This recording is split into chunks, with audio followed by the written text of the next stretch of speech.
墟早晨，走進大灣區，傾聽新世界，用更廣嘅視角望向更遠嘅目標。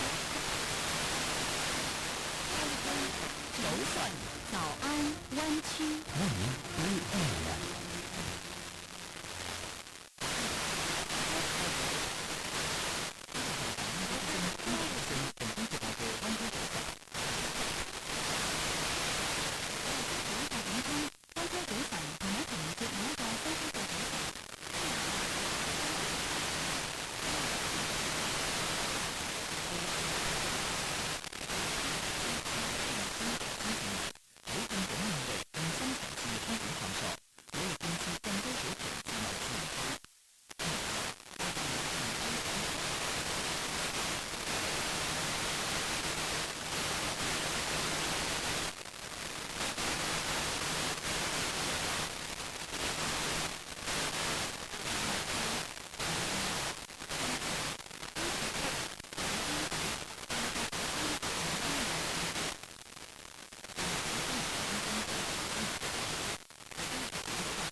學術研討會喺香港舉行。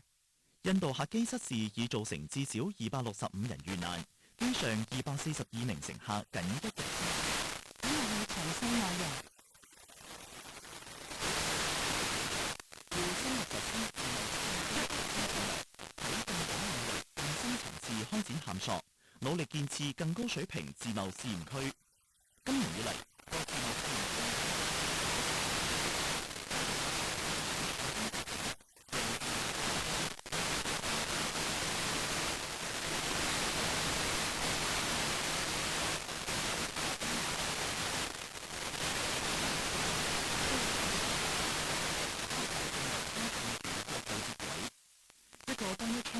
集成全鏈條全流程服務，有效提升口岸通關效率。作為改革開放嘅試驗田，全國22個自由貿易試驗區已形成北海東西南北中嘅改革開放創新格局，以唔到4%嘅國土面積